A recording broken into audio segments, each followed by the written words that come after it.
Let's create one more tutorial in Autodesk Inventor. In this tutorial, you'll learn to use Extrude with taper angle and shell. So open the Inventor and let's go. The first step to create this part, we will select the top plane and make this sketch.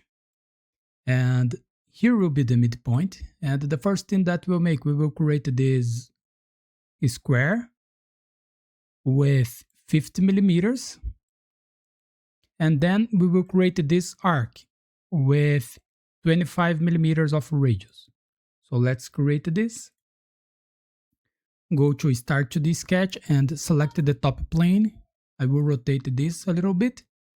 And here, select the center rectangle.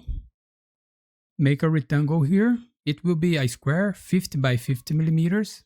And press OK. And now go to Constraints and select Coincident. Find the center of this line here, this point, and click here in the midpoint. And now go to Arc and select the center point arc. Click here in the midpoint and click here in this point. Make an arc here. And now we will extrude this. And here we need to extrude this 25 millimeters. And we need to use a taper angle with 15 degrees.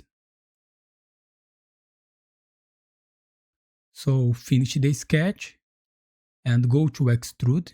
Select this profile. And the distance here is 25 millimeters.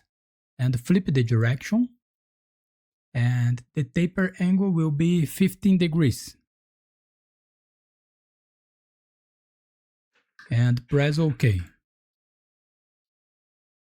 And now to finish this exercise, we will shell this body. And the thickness here is 5 millimeters.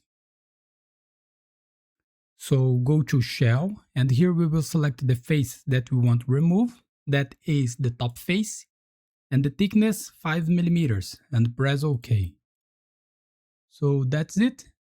Here we finish our exercise. Thanks for watching. Subscribe my channel for more and see you in the next videos. Bye bye.